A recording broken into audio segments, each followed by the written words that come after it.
Hello, हाय, welcome, नमस्ते। मेरा नाम ऋतिक कुरादम। फिर से बात करने वाले हैं एक और इंटरेस्टिंग कंसेप्ट के ऊपर। तो ये वीडियो उन बच्चों के लिए मोस्ट इंपोर्टेंट होने वाली है जिनके पास सब्जेक्ट है सेमेस्टर 2 में बेसिक स्टैटिस्टिक्स फॉर इकोनॉमिक्स। तो चलिए शुरू करते हैं आज की इंपॉर्टेंट वीडियो। और इस कंप्लीट सीरीज के नोट्स बन चुके हैं। जिन बच्चों को नोट्स परचेज करने वाले नंबर पे जाए 9667836336 या पे व्हाट्सएप करके नोट्स ले सकते हैं। बातें आज कंसेप्ट के ऊपर। आज का जो हमारा कंसेप्ट है वो है इंपॉर्टेंट क्वेश्चंस के बारे में, यानी कि आज हम डिस्कस करेंगे प्रीवियस ईयर पेपर्स को और उनके सारे क्वेश्चन आंसर को। और ये वीडियो पार्ट्स में बनेगी क्योंकि एक वीडियो में पूरे क्वेश्चन पेपर को डिस्कस करना काफी मुश्किल होता है। तो हम अलग अलग पार्ट्स बनेंगे, 3 से 4 पार्ट्स में हम एक क्वेश्चन पेपर डिस्कस करने वाले हैं, यानी कि उसके इंपॉर्टेंट क्वेश्चन डिस्कस करने वाले हैं।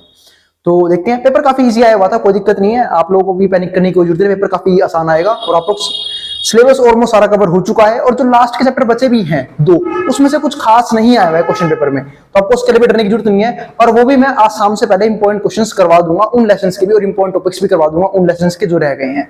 अब देखते हैं आज का कंसेप्ट। तो क्वेश्चन पेपर डिस्कशन चल रहा है। तो हमारा जो फर्स्ट क्वेश्चन है वो ये है कि what are types of statistical applications, यानी कि स्टैटिस्टिकल एप्लीकेशन के कौन कौन से टाइप्स हैं। Explain elements of descriptive statistics problem, और जो डिस्क्रिप्टिव स्टैटिस्टिक्स प्रॉब्लम है वो हमें डिस्कस करने हैं पहले क्वेश्चन के अंदर। तो पहला क्वेश्चन समझते हैं। अब पहले में समझना होगा कि स्टैटिस्टिकल एप्लीकेशन टाइप कौन कौन से होते हैं। स्टैटिस्टिकल एप्लीकेशन सिर्फ 2 ही टाइप होते हैं, एक होता है डिस्क्रिप्टिव स्टैट्स, एक हमारा क्या होता है इन्फ्रेंशियल स्टैट्स। अब दोनों को डिस्कस करते हैं कि किस किस में कौन कौन सा पार्ट आता है। अगर हम यहाँ पे देखें आंसर उनमें there are 2 types of statistics, 2 type की स्टैटिस्टिक्स है।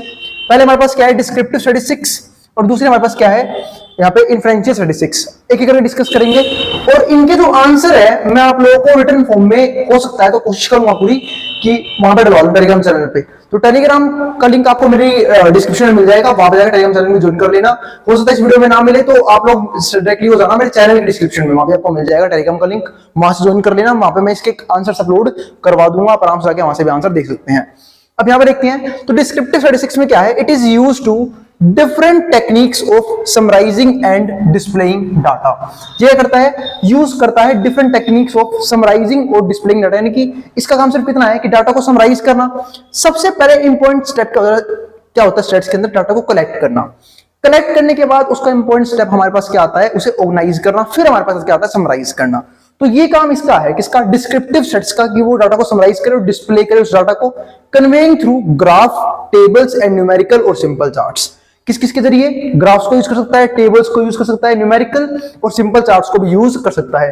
कैलकुलेटिंग, या फिर वो सेंट्रल टेंडेंसी की हेल्प भी ले सकता है उन डाटा को शो करने के लिए। फॉर एग्जांपल हम मीन निकाल सकते हैं, मीडियन निकाल सकते हैं, मोड निकाल सकते हैं, या फिर and measures of variability such as range, standard deviation, variance along with creation of histograms, bar chart and dot plots. हम इन सारे मेथड्स को यूज कर सकते हैं डिस्क्रिप्टिव स्टैट्स के अंदर किसी भी डाटा को समराइज करने के लिए और डिस्प्ले करने के लिए। तो ये काम होता है हमारा किसका, डिस्क्रिप्टिव स्टैटिस्टिक्स का। अब इसके बाद जो है वो क्या है वो समझते हैं। दूसरा जो टाइप हमारे पास वो है इन्फ्रेंशियल स्टैटिस्टिक्स का। अब इसका काम समझते हैं। तो inferential statistics is used to predict, estimate and make other generalised approximation. इसका काम क्या है, डाटा को एक हमने देखो डाटा को समराइज कर लिया, उसको डिस्प्ले भी कर लिया। अब काम क्या करना है, इसे प्रिडिक्ट करना है, यानी कि फ्यूचर में क्या होने वाला है उस स्टैट्स के हिसाब से हमें वो डाटा प्रिडिक्ट करना पड़ेगा, यानी कि एस्टिमेशन करना है या फिर प्रिडिक्शन करनी है। And make other generalised approximation, या फिर अगर हमें और कोई सी कैलकुलेशन करनी है और कोई सी अप्रोक्सीमेशन निकालनी है, हम वो भी कैलकुलेट यहाँ पे कर सकते हैं। Based on data, it is usually based on sample data to draw conclusions. और हम किसके बेस पे करते हैं, हम ये प्रिडिक्ट करते हैं किसके बेस पे, सैंपल डाटा के बेस पे। तो it is usually based on sample data to draw conclusions, ताकि क्या ड्रॉ कर सके, कंक्लूजन्स को ड्रॉ कर सके। And generalise results to larger population, और अपने रिजल्ट को पूरे पॉपुलेशन पे, लार्जर पॉपुलेशन पे आप क्या करें, जनरलाइज कर पाए। फॉर एग्जांपल हम हमेशा डाटा कलेक्ट करते हैं सैंपल के बेस पे। अब जो हमने सैंपल डाटा कलेक्ट किया है लेकिन यूज तो पूरे पॉपुलेशन के लिए करना है, तो हम उस डाटा को कोशिश करते हैं कि वो हर एक पॉपुलेशन पे क्या हो, पूरी जो भी हमारी जनसंख्या है, जो भी हमारा डाटा का पॉपुलेशन है उस पर अप्लाई किया जा सके। इसके बाद क्या आता है हमारे पास, अब इसके लिए देखो 2 तरीके हैं। ऊपर तरीके कौन कौन से थे कि भाई हम ग्राफ्स को यूज कर सकते हैं, टेबल्स को, न्यूमेरिकल वैल्यूज को, या फिर हम लोग सेंट्रल टेंडेंसी यानी कि मीन, मोड, मीडियन, या फिर हम वेरिएशंस को भी यूज कर सकते हैं। For example range, quartile deviation, standard deviation, इन चीजों को भी यूज कर सकते हैं। लेकिन यहाँ पे 2 ही तरीके हैं। एक है हमारे पास क्या, हाइपोथेसिस टेस्टिंग, जिसकी हम बात कर चुके हैं लेसन नंबर 12 के अंदर, उसके इंट्रोडक्शन में हम इसकी हेल्प से करते हैं, या फिर हम करते हैं रिग्रेशन एनालिसिस। ये 2 टॉपिक है जो हमारी हेल्प करते हैं इन्फ्रेंशियल स्टैटिस्टिक्स करने में। इसके बाद तो ये तो हमारा फर्स्ट क्वेश्चन का पहला पार्ट, यानी कि what are the types of statistical application, की स्टैटिस्टिकल एप्लीकेशन के कौन कौन से टाइप हैं वो हम डिस्कस कर चुके हैं। अब हम डिस्कस करते हैं explain the elements of descriptive statistics problem. अब हमें दिखाना है कि डिस्क्रिप्टिव स्टैटिस्टिक्स की प्रॉब्लम्स कौन कौन सी हैं, और आपको एग्जाम में हर एक चीज तरीके से डिफाइन करनी पड़ेगी। तो इसलिए जो पीडीएफ्स हैं वो ध्यान से पढ़ के जाना, नोट्स को ध्यान से पढ़ के जाना, या फिर जब बुक मिली हुई है उसको भी ध्यान से पढ़ के जाना, ताकि हर एक टॉपिक को क्या कर पाओ, डिफाइन कर पाओ। तो डिस्क्रिप्टिव प्रॉब्लम समझते हैं कौन कौन सी प्रॉब्लम्स हैं। तो there are 4 element of descriptive statistics problems, यानी कि अगर मैं बात करूं डिस्क्रिप्टिव स्टैटिस्टिक्स की तो उसकी 4 दिक्कतें हैं। पहली दिक्कत क्या है, सैंपल का साइज क्या होना चाहिए। अब सैंपल का साइज बहुत दिक्कत करता है, मैंने सिर्फ ये पॉइंट लिखा हुआ है, आपको इसे एक्सप्लेन भी करना पड़ेगा, क्योंकि सैंपल के साइज 2 तरीके के हो सकते हैं। या तो देखो सैंपल का मतलब क्या होता है, ये आपको पता होना चाहिए। जब भी हम कोई डाटा कलेक्ट करते हैं तो हम कलेक्ट करते हैं किसी न किसी पर्सन्स पे, यानी कि ग्रुप्स पे। उस ग्रुप को हम क्या बोलते हैं, उस डाटा का पॉपुलेशन। फॉर एग्जांपल मुझे अगर मान लो किसी सोसाइटी के ऊपर डाटा कलेक्ट करना है, तो उस सोसाइटी के सारे लोग मिलकर क्या हो जाएंगे, पॉपुलेशन। लेकिन कई बार क्या होता है, वो सोसाइटी या फिर जो पॉपुलेशन है वो काफी बड़ी होती है नंबर्स पे। अब उतने बड़े नंबर्स के लिए मुझे या तो टीम बनानी पड़ेगी डाटा कलेक्शन के लिए, और पैसा भी फालतू लगाना पड़ेगा। तो वो ना तो मेथड भी क्या हो जाएगा, टाइम कंज्यूमिंग मेथड हो जाएगा। तो ना तो इतना टाइम होता ना इतना पैसा होता लगाने के लिए। तुम क्या करते हैं, हम सिर्फ कुछ लोगों पे, उस सोसाइटी कुछ लोगों को उठाएंगे, उस पर डाटा कलेक्ट कर लेंगे, और उसके हिसाब से पूरी पॉपुलेशन की हम लोग क्या कर देंगे, एक तरह से राय निकाल लेंगे, या फिर समझ लेंगे कि इसके हिसाब से पूरी पॉपुलेशन पे क्या चल रहा है। तो ये हमारा होता है क्या करना, कि डाटा कलेक्ट करना। इसको हम बोलते हैं सैंपलिंग डाटा कलेक्शन। अगर मैं यहाँ पे बात करूं तो हमने किसके ऊपर बात करी, सैंपल साइज के ऊपर। तो अब सैंपल साइज हो सकता है आप लोग बहुत बड़ा चूज कर लो। अगर आपका सैंपल साइज बहुत बड़ा है, फिर से वही बात आ जाएगी कि भाई इतना बड़ा सैंपल अगर साइज है तो डाटा कंज्यूमिंग हो सकता है, और डाटा कंज्यूम बोलो टाइम कंज्यूम कर सकते हो आप लोग, और कॉस्ट भी कंज्यूम होगी, यानी कि पैसा भी लगेगा। तो 2 दिक्कतें तो ये हो गई। तीसरी दिक्कत ये भी सकती है कि आपका सैंपल इतना बड़ा है भी, हो सकता है उसमें कुछ इंपॉर्टेंट सैंपल रह गए हो ना, तो ये आपकी एक दिक्कत भी हो सकती है। और एक हो सकता है कि सैंपल साइज बहुत छोटा हो। अब सैंपल साइज बहुत छोटा होगा तो हो सकता है कुछ क्रूशियल लोग जो सैंपल का पार्ट बनने चाहिए थे वो ना आ पाए उस सैंपल के अंदर, और कहीं ना कहीं जो आपका डाटा कलेक्शन हो क्या हो जाए, गलत हो जाए, आपकी एस्टिमेशन गलत हो जाए, और आप कुछ भी प्रिडिक्ट ना कर पाओ, प्रिडिक्ट करो भी तो उसकी वैल्यू क्या हो जाए, गलत हो जाए। तो ये सारी प्रॉब्लम आती है जब हम क्या करते हैं, डाटा कलेक्ट करते हैं सैंपल बेस पे। तो ये हो गई हमारी सैंपल साइज की प्रॉब्लम। दूसरा क्या आता है हमारा, वेरिएबल्स रिक्वायर्ड। अब कौन कौन से वेरिएबल्स रिक्वायर्ड हैं। अब यहां भी 2 तरह की प्रॉब्लम आती है, चाहे वो हमारा हाइपोथेसिस टेस्टिंग हो, चाहे वो रिग्रेशन मॉडल हो। हमेशा जब भी हम वेरिएबल्स क्रिएट करने की कोशिश करते हैं, वेरिएबल का मतलब क्या होता है, वो फैक्टर जिनके बेस में डाटा कलेक्ट करने हैं। तो अगर मैं यहाँ पे वेरिएबल्स रिक्वायर्ड की बात करूं तो हो सकता है आपको इंपॉर्टेंट चीज छोड़ दो, तब भी डाटा गलत है। और अगर आपने कोई एक्स्ट्रा चीज एड ऑन कर ली जो इरेलीवेंट थी, डाटा के हिसाब से बिल्कुल भी सही नहीं है, तो भी क्या हो जाएगा, आपका डाटा गलत होने के चांसेस बढ़ जाएंगे। यानी कि दोनों चीजों में दिक्कत है। अगर आपने कोई इंपॉर्टेंट वेरिएबल छोड़ दिया तब भी दिक्कत है, और आपने कोई अगर इरेलीवेंट वेरिएबल ऐड कर दिया तब भी दिक्कत है। तो इस बात से बचना पड़ेगा, वेरिएबल्स रिक्वायर्ड ध्यान से चूज करने पड़ेंगे। तीसरा जो हमारे पास है वो है न्यूमेरिकल समरी, जिसको क्या बोलते हैं, टेबल्स, ग्राफ्स। आपने टेबल बनाया उसमें कोई गलती कर दी, ग्राफ बनाया उसमें कोई गलती कर दी, आपने मीन मोड मीडियन की कैलकुलेशन की उसमें कोई गलती कर दी, क्योंकि ये तो कोई पढ़ा लिखा आदमी कर पाएगा ना डाटा कलेक्शन, ये काम मीन निकालना, मोड निकालना, मीडियन निकालना, जिसको कम से कम मैथ्स की बेसिक नॉलेज तो हो ही करने के लिए। अब आता है हमारा यहाँ पे 4th, कंक्लूजन ड्रॉ करना। कई बार क्या होता है, हम सब कुछ ठीक कर देते हैं, लास्ट में आगे बेड़ा कर देते हैं, यानी कि कंक्लूजन का लास्ट कर दिया, तो वो चीज भी दिक्कत देता है। तो आइडेंटिफिकेशन ऑफ पैटर्न्स, हर एक पैटर्न को ध्यान से समझना पड़ेगा ताकि कंक्लूजन्स बिल्कुल सही आए, इस चीज का भी ध्यान रखना। इसके बाद जो हमारे पास आता है वो आता है सेकंड क्वेश्चन, यानी कि फर्स्ट क्वेश्चन का हमारा फर्स्ट पार्ट खत्म हो चुका है। तो इसको अच्छे से डिफाइन कर देना। पहले में समझाना होगा what are the type of statistical applications, वो मैंने समझा दिया है। फिर explain elements of descriptive stats problems, वो भी मैंने समझा दिया है। आपको ये चारों पॉइंट जो जैसे मैंने एक्सप्लेन किया, आपको लिख के आना है पेपर में बाकायदा वैसे के वैसे, ताकि आपको पूरे नंबर मिले, नंबर ना कटे। क्वेश्चन स्किप मत करना एग्जाम के अंदर, हर एक क्वेश्चन अटेम्प्ट करके आना, चाहे वो न्यूमेरिकल हो और क्या नाम है, चाहे वो हमारा यहाँ पे थ्योरी वाला क्वेश्चन हो। और थ्योरी वाला तो बिल्कुल मत छोड़ना भाई, जो पता उसके बारे में क्वेश्चन लिख के आना। दूसरी बात, कैलकुलेटिव मिस्टेक मत करना। आपके पास कैलकुलेटर अलाउड है तो ध्यान से कैलकुलेट करना, और अगर मौका मिले तो रीकैलकुलेट कर लेना, ताकि आपकी वैल्यूज गलत ना हो और आपके एग्जाम में नंबर ना कटे। अब जो हमारा दूसरा पॉइंट है, सेकंड पॉइंट, वो क्या है, describe how mean compares to median for our distribution. हम मीन को कैसे मीडियन से कंपेयर करते हैं डिस्ट्रीब्यूशन बेस पे। अब उन्होंने 2 बेस दे रखे हैं, वो उसको पहले छोड़ो, पहले समझो मीन और मीडियन में रिलेशन क्या होता है। अगर यहां पर मीन की सिंपल सी बात करें तो मीन से कैसे निकलता है कि जितनी भी ऑब्जर्वेशंस है उन सबके सम को आप डिवाइड कर दो टोटल नंबर ऑफ ऑब्जर्वेशन से। ये होता है मीन का सिंपल सा फॉर्मूला। फॉर एग्जांपल अगर मैं आपके मार्क्स की बात करूं 5 सब्जेक्ट की, तो उन सारे मार्क्स का सम कर लो और डिवाइड कर दो उन 5 सब्जेक्ट से, यानी कि 5 से डिवाइड कर देंगे हम यहाँ पे। तो सम एवरेज ही बोलते हैं, एवरेज मीन भी बोलते हैं, अर्थमेटिक मीन भी बोल देते हैं, और सिंपल भाषा में से क्या बोलते हैं, मीन बोलते हैं। तो इस तरीके से निकलता है मीन। लेकिन अगर मैं यहाँ पे बात करूं मीडियन की, तो मीडियन के केस में क्या होता है, हम पहले डाटा को अरेंज करते हैं असेंडिंग या फिर डिसेंडिंग ऑर्डर में। अरेंज करने के बाद जो मिड वैल्यू होती है ना, उसको हम क्या बोलते हैं, मीन बोलते हैं, यानी कि मीडियन बोलते हैं। तो मीन का हमारा मतलब क्या होता है, एवरेज, सारे नंबर को ऐड करो और जितने भी नंबर हैं उनसे डिवाइड कर दो, उससे मीन आता है। मीडियन होते हैं बिल्कुल मिड वैल्यू, मीडियन को क्या बोलते हैं, मिड वैल्यू। फिर आता है मोड। कई बार क्या होता है, वो रीड करने के बोलता है मीन, मीडियन और मोड में क्या रिलेशन है। तो जो मोड है वो सिंपल हमारा क्या होता है, जो वैल्यू सबसे फालतू टाइम आई हो, यानी कि ऐसी वैल्यू जो सबसे फालतू अकर कर रही हो किसी भी टेबल के अंदर, उसको क्या बोलते हैं, मोड बोलते हैं। तो ये 3 है। और हमने काफी बार प्रीवियस वीडियोस के अंदर मैंने मीन भी निकालना सीखा है, मोड भी, मीडियन भी, तीनों वैल्यूज निकालनी सीखी है। और जिनको निकालनी नहीं आती है तो मैं एक सीरीज और बना रहा हूं जो शायद है बिजनेस स्टैटिस्टिक्स के ऊपर, उसे मैंने भी अर्थमेटिक मीन का कंसेप्ट करवाया हुआ है, वो वाली वीडियो भी आप देख सकते हो उस प्लेलिस्ट की। ठीक है, अब आगे समझते हैं। तो ये तो था मीन, मीडियन और मोड में सिंपल सा कंपैरिजन और रिलेशन।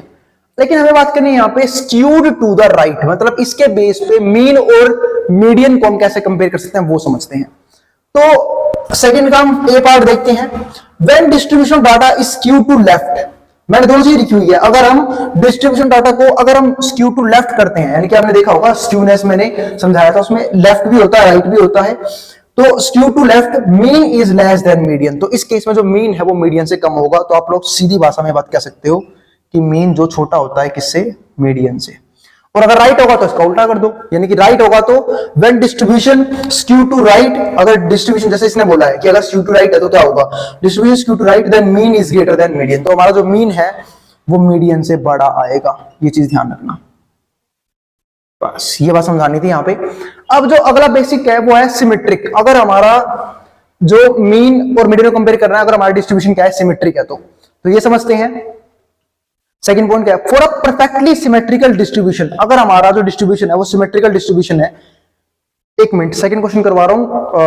पहले मैं कैमरा नीचे करता हूं, हो सकता है नीचे की वाली ना दिखाई दे रही हूं, कैमरा नीचे करता हूं। उससे पहले इसको जो यहां से उतारना उतार सकता है, जो समझ रहा हूं समझ सकता है। मैं हट रहा हूं बोर्ड के सामने से। अब सबको सब कुछ प्रॉपर दिखाई दे रहा होगा। अब समझते हैं यहाँ पे।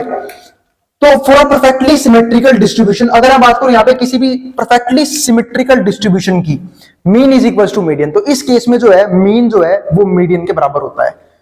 तो मीन और मीडियन इक्वल है। तो देखो अगर हम यहाँ पे हमने अगर फर्स्ट पार्ट देखा हो तो skew to the right, skew to the right होगा तो क्या होगा, हमारा जो मीन है वो क्या होगा, बड़ा होगा किसे, मीडियन से। और अगर लेफ्ट से स्क्यूड है तो क्या होगा, मीन छोटा होगा किसे, मीडियन से। और सिमेट्रिक होगा तो मीन हमारा किसके बराबर होगा, मीडियन के बराबर होगा। तो symmetrical distribution mean is equal to median. Example has one mode. अब यहाँ पे एक बात ध्यान और देना कि अगर मैं इसे मोड से कंपेयर कर रहा हूं तो अगर आपके डाटा के अंदर सिर्फ और सिर्फ एक मोड है, इसको हम बोलते हैं यूनिमोडल, यानी कि ऐसा डाटा जिसके पास सिर्फ और सिर्फ एक ही मॉडल वैल्यू हो, एक ही मोड हो, उसको हम बोलते हैं यूनिमोडल। तो अगर हमारे डाटा के पास सिर्फ और सिर्फ एक मोड है तो वन मोड का मतलब क्या है कि वो भी मीन और मीडियन की क्या होगा, बराबर होगा। यानी कि इस केस में मीन हो, मीडियन हो, मोड हो, तीनों इक्वल होंगे। लेकिन ध्यान रखना अगर आपका डाटा जो है वो बाय मॉडल है, इसके पास 2 मोड्स हैं, तो ऐसे केस में क्या होता है, जो डाटा है वो मीन, जो मोड है वो मीन और मीडियन से डिफरेंट होता है। तो ये चीज ध्यान रखना यहाँ पे। अगर एग्जाम में मॉडल का कंपैरिजन आ गया तो आप वो भी लिख पाओगे। तो example has one mode, mode is same as mean and median. तो मोड जो है वो मीन और मीडियन के बिल्कुल बराबर होगा। In a symmetrical distribution that has 2 modes, अगर किसी भी सिमेट्रिकल डिस्ट्रीब्यूशन में 2 मोड्स हैं, the 2 modes would be different from mean और मीडियन। तो वो मीन और मीडियन से क्या होंगे, अलग अलग होंगे।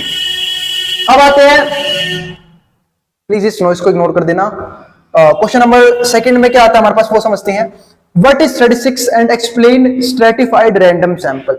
अब अगर हम समझने की कोशिश करें तो व्हाट इज स्टैटिस्टिक्स, मतलब स्टैटिस्टिक्स क्या है, और पहले हमें एक्सप्लेन करना होगा। अरे ये प्यारा सा वर्ड स्टैटिस्टिक्स, इसको एक्सप्लेन करना है, इसी को तो पढ़ रहे हैं तो इसको एक्सप्लेन करना भी आएगा क्या, सिंपल है इसको एक्सप्लेन करना। अब वो समझते हैं कैसे एक्सप्लेन करेंगे। स्टैटिस्टिक्स क्या है, मैं इसको बोलता हूं एक ऐसा साइंस जिसमें कुछ स्टेप्स होते हैं, जब डाटा के बेस पे कुछ चीजें निकालते हैं, वो क्या होता है तो समझो।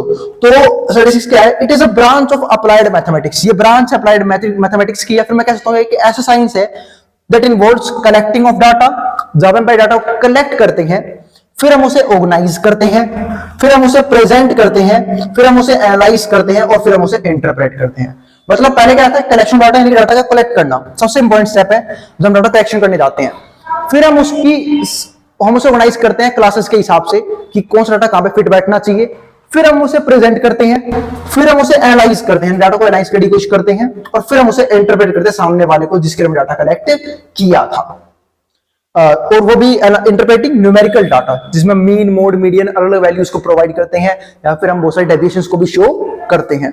इसके बाद जो हमारा अगला पॉइंट है वो क्या है, एक्सप्लेन स्ट्रेटिफाइड रैंडम सैंपल। आपको बताया था स्ट्रेटिफाइड रैंडम सैंपल क्या होता है, जब भी हम किसी बहुत बड़े पॉपुलेशन को कुछ ग्रुप्स में डिवाइड कर देते हैं, कुछ सब ग्रुप्स में डिवाइड कर देते हैं, किसी भी एक बड़े ग्रुप को, एक बड़े डाटा को, एक बड़े पॉपुलेशन को, और फिर हम क्या करते हैं, कैलकुलेट करते हैं अपनी बाकी वैल्यूज, तो हम उसे बोलते हैं यहां पे stratified random sample. For example method यहां पे लिखा भी हुआ है, method using which a research organisation branch of entire population into multiple non overlapping.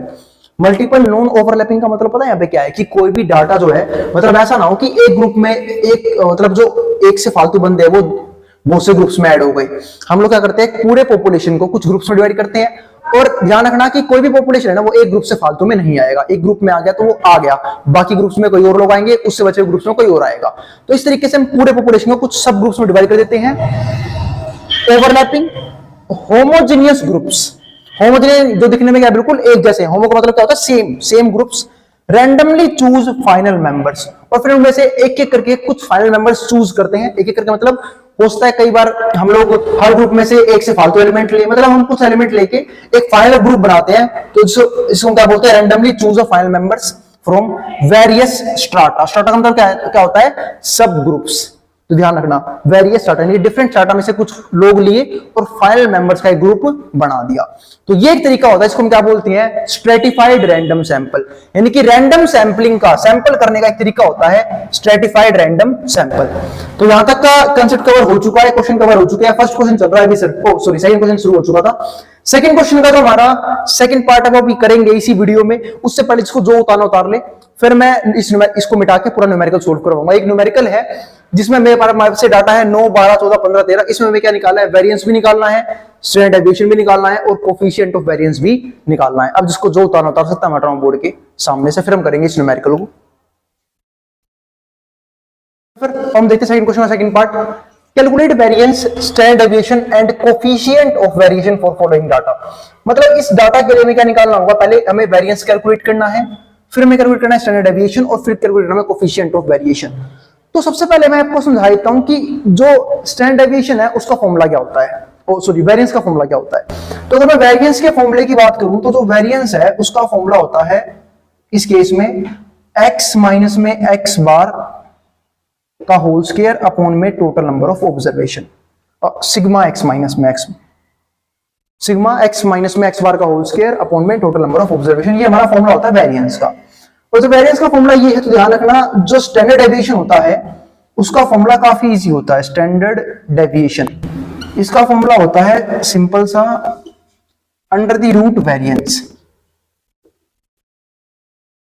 ये फॉर्मूला होता है स्टैंडर्ड डेविएशन का। और अगर हम वेरिएंस को डिनोट करने की बात करूं तो वेरिएंस को डिनोट करते हैं सिग्मा के स्क्वायर से, इसको बोलते हैं सिग्मा, वो नहीं सिग्मा मेल, नहीं, यहां पे इसको बोलते हैं सिग्मा का सिंबल। सिग्मा दो तरीके से दिखाया जाता है, तो ये वाला सिग्मा है ना, इस सिग्मा का मतलब होता है टोटल नंबर, यानी कि टोटल समेशन जिसको हम बोलते हैं, और ये दिखाता है किसको, स्टैंडर्ड डेविएशन को, क्योंकि ये सिंबल है स्टैंडर्ड डेविएशन का। और जब हम स्टैंडर्ड डेविएशन का स्क्वायर करते हैं तब हमारे पास क्या आता है, वेरिएंस। और अगर मैं बात करूं तीसरी चीज कोफिशिएंट ऑफ वेरिएशन की, उसका फॉर्मूला बहुत सिंपल सा होता है, यानी कि सीवी। फॉर्मूले जरूर याद रखना मेरे भाई, कोफिशिएंट ऑफ वेरिएशन बोलते हैं सीवी, तो इसको लिख भी देता हूं पूरा नाम, कोफिशिएंट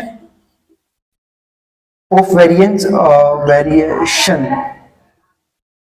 इसका फॉर्मूला होता है ऊपर मीन, नीचे स्टैंडर्ड डेविएशन,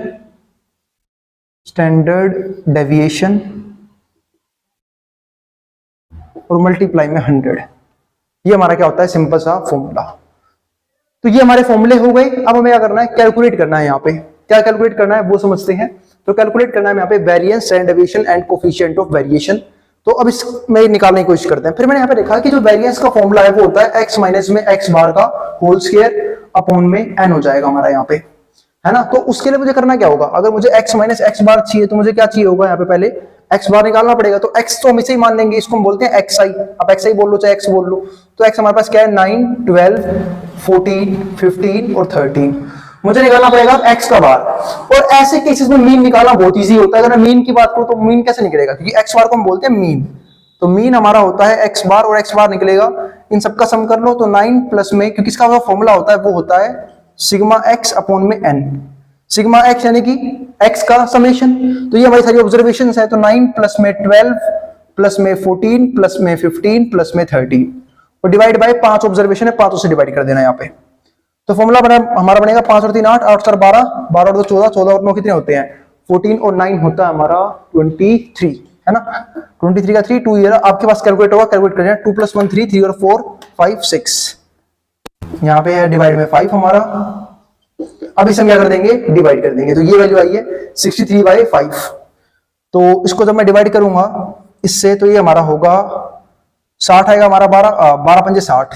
तो ये तो हो गया, मतलब 5 पंजा 5, 1 रह गया, 13 हो गया, 10 आएगा 2 पे, 3 रह गया 0, पॉइंट लूंगा 30 आएगा 6 पे। तो 12.6 ये हमारे पास क्या है हमारा मीन। अब ये क्वेश्चन भारी पड़ने वाला है तो मैं भी कैलकुलेटर यूज करना शुरू करता हूं। उससे पहले आप यहां तक का उतार लो, मैं भी कैलकुलेटर लेके आता हूं, फिर इसे कैलकुलेट करेंगे। चलो फिर हम देखते हैं सारी कैसे सोल्व करेंगे। तो हमें निकालना क्या है, हमें निकालना है x माइनस x बार। और भाई आप अपना फोन मत लेके जाना कि मेरी तरह फोन में कैलकुलेटर यूज करूँ, आपको अपना कैलकुलेटर लेके जाना है। मेरे को मेरा बिल लिया है, फोन यूज कर रहा हूँ। तो x माइनस में x बार, अगर मैं x माइनस x बार निकालना चाहता हूँ तो मुझे हर एक x में से x बार माइनस करना होगा। तो 9 में से गए 12.6, तो कितना बचेगा, ये तो मैं यूं ही माइनस कर दूंगा। 9 में से गए 12.6, ये बन गया हमारा माइनस का 3.6। 12 में से 12.6 गए, कितना बच गया हमारा माइनस का 0.6। 14 में से 12.6 गए तो कितना बचेगा 1.4, तो ये बचेगा 1.4। 15 में से 12.6 गए तो ये बचेगा हमारा 2.4। और 13 में से गए तो 12 से हमारा बचा 0.4। तो ये हमारे पास क्या है x माइनस में x बार। अब हमें करना क्या होगा, इन सबका स्क्वायर करना है। देखो ऊपर क्या लिखा हुआ है, सिग्मा x माइनस में x बार का होल स्क्वायर। तो ये हमने निकाला x, जो कि मैं गिवन था, निकाला क्या गिवन था, ये रहा x की वैल्यू सारी। फिर हमने निकाला मीन, क्योंकि मीन निकालने के बाद ही मैं x में से x बार माइनस कर सकता हूं। तो मैंने मीन निकाला, मीन निकालने के क्या मैंने सारे ऑब्जर्वेशन को ऐड कर दिया, 5 से डिवाइड कर दिया, जो कि कितना आया 12.6। ठीक है हमारा यहां तक। अब इसके बाद फिर मैंने माइनस कर लिया। अब मुझे करना क्या है, x माइनस में x बार का होल स्क्वायर, हर टर्म का स्क्वायर करना है। और ध्यान रखना कभी भी जब हम -5 नंबर का स्क्वायर करते हैं तो वो भी क्या हो जाता है, प्लस का हो जाता है। फॉर एग्जांपल अगर मुझे मान लो मुझे -2 का स्क्वायर करना है तो क्या लिखूंगा, -2 मल्टीप्लाई -2, माइनस से माइनस कट गया, 2 2 4 हो जाएगा। तो अब करते हैं 3.6 का स्क्वायर, तो ये हो जाएगा हमारा 12.96। फिर करते हैं 0.6 का स्क्वायर। वैसे मैं कर क्यों रहा हूं, मैं सोच रहा हूं जितना इजी स्क्वायर 0.36 होगा, क्योंकि 6 का स्क्वायर 36 होता है। 14 का स्क्वायर होता है हमारा कितना, 14 का स्क्वायर होता है 196, तो ये हो जाएगा हमारा 1.96। ऐसे ऐसे क्वेश्चन तो दे के मारूं मैं। 2.4 का स्क्वायर 576, 24 का स्क्वायर होता है 576, हो जाएगा हमारा 5.76। तो ये हो गया 5.76। इसके अलावा कुछ रहेगा क्या, 0.4, 4 का स्क्वायर 16, तो ये हो जाएगा हमारा 0.16। तो ये हमारे आगे सारे सारे स्क्वायर। और हमें करना क्या है, हमें इस फॉर्मूले वैल्यू पुट करनी है। हमें निकालना सबसे पहले वेरिएंस। जब मैं बात करूंगा यहाँ पे वेरिएंस कैलकुलेट करने की, तो वेरिएंस कैलकुलेट करने का यानी कि सिग्मा का स्क्वायर बराबर होता है हमेशा क्या, सिग्मा x माइनस x बार का होल स्क्वायर अपॉन में है n। तो जब मैं ये निकालूंगा यहाँ पे तो x माइनस x बार का होल स्क्वायर आ चुका है सिग्मा, इसका सम और चाहिए मुझे, तो सम करना है। तो आप लोग आराम से कैलकुलेटर यूज कर लेना। 6 और 6 12, 18, 18 और 6 कितने होते हैं 24, 24 और 30, 30 का 0, 3 यार 9 और 3 12, 12 और 3 15, 15 और 9 होते हैं हमारे 24, 24 और 8 होते हैं हमारे 32। तो 32 का 2, 3 ये रहा, 12 और 3 15, 15 और 1 16, 16 और 5 हो गया हमारे 21, यानी कि 21.20 ये हमारे पास आएगा इस सबका सम। ठीक है, और डिवाइड करना है, नंबर ऑफ ऑब्जर्वेशन कितनी है, अभी भी 5 ही है, तो 5 से डिवाइड कर दो इसे। तो फिलहाल मैं इस पॉइंट को हटा के पॉइंट के बाद 2 जीरो नीचे लगा लेता हूं। इन 2 जीरो में से एक जीरो से एक जीरो कट गई, कोई दिक्कत नहीं है। ठीक है, अब इसे डिवाइड कर लो। मैं 1 मिनट में बस डिवाइड करना इसे। नहीं चल रहा तेरा फोन। अरे तू भाई चुप रहा कर यार। चलो फिर अब देखते हैं आगे। अब हमें इसे डिवाइड करना है किसे, 50 से पहले 5 से काट लेता हूं मैं इसे, तो डिवाइड ही कर लेते हैं सीधा। 212 डिवाइड बाय 50, तो ये बन जाएगा हमारा 4.24। 4.24 ये हमारा आ गया क्या, ये हमारे पास है वेरिएंस हमारा। तो वेरिएंस आ चुका है 4.24। अब जो हमें निकालना है वो निकालना है एसडी, यानी कि standard deviation. Standard deviation, standard deviation जो होता है वो होता है हमारा, ये तो हो गया सिग्मा का स्क्वायर, ये होता है हमारा सिर्फ सिग्मा, यानी कि मुझे निकालना पड़ेगा अंडर द रूट 4.24 की वैल्यू। तो अगर मैं अंडर द रूट 4.24 निकालता हूं तो वो आएगा हमारा 2.06 कर लेना, क्योंकि इसकी जो वैल्यू होती है 2.059। तो राउंड ऑफ करूंगा, 5 के बाद 9 है तो क्या हो जाएगा हमारा ये 60, तो 2.06 मतलब यहाँ पे 6 आ जाएगा राउंड ऑफ करने के बाद। तो 2.06 हमारी क्या आ जाएगी स्टैंडर्ड डेविएशन की वैल्यू। अब मुझे निकालना है क्या है, सिर्फ एक काम करना है, वो निकालना है सी। चलो फिर एक मिनट ध्यान से देखना, यहाँ पे एक एरर है इस फॉर्मूले में, जो कोफिशिएंट ऑफ वेरिएंस का फॉर्मूला लिखा है मीन अपॉन में स्टैंडर्ड डेविएशन इनटू 100, ये फॉर्मूला ये नहीं होता है, फॉर्मूला इसका उल्टा होता है। यहाँ पे आएगा हमारा, ऊपर आएगा एसडी स्टैंडर्ड ऑफ डेविएशन, नीचे आएगा एक्स बार इनटू में 100। अगर मुझे सोल्व करना है तो एसडी हम निकाल चुके पहले से, स्टैंडर्ड डेविएशन वो कितना है 2.06, तो स्टैंडर्ड डेविएशन है 2.06, और जो मीन है उसका जो फॉर्मूला है वो है, मीन की जो वैल्यू है वो मैं निकाल दी थी कितनी, एक्स बार हम निकाल चुके हैं 12.6, तो यहाँ पे आएगा 12.6 और इनटू में 100 है। और अब मुझे करना क्या है, सोल्व करना है इसकी वैल्यू को। तो एक सिंपल सी बात है, मैंने एक बात समझ रखी है, वो क्या कि जब भी पॉइंट के बाद नंबर ऑफ डिजिट सेम होती है, पॉइंट से पॉइंट कैंसिल आउट हो जाता है। तो यहाँ पे पॉइंट के बाद सिर्फ एक डिजिट है, यहाँ पे 2 डिजिट है, तो मैंने एक जीरो लगा ली, और पॉइंट के बाद लास्ट में जीरो लगाने से कोई फर्क नहीं पड़ता। अब इस पॉइंट से पॉइंट कैंसिल हो गया, अब मैं करूंगा सिंपल मल्टीप्लाई। अब मल्टीप्लाई कर लेते हैं तो 206, यहाँ पे 2 जीरो आगे लग जाएगी बस, आगे यहाँ पे क्या रहेगा 1260, एक जीरो से एक जीरो कट गई। अब बस इसको डिवाइड करना है, तो 2060 डिवाइड बाय 126, ये हमारा है 16.34, ये हमारा आंसर है। ठीक है, किसका, यहाँ पे सीवी का, कोफिशिएंट ऑफ वेरिएशन का 16.34, ये हमारा फाइनल आंसर है। अब जिसको जो उतारना उतार सकता है, मैं हट रहा हूं बोर्ड के सामने से, फॉर्मूले को ठीक कर लेना भाई, एस डी अपॉन में एक्स बार इनटू में 100। अब जिसको जो उतारना, बाकी सारे फॉर्मूले सब कुछ ठीक है, अब जो उतारना उतार सकता है।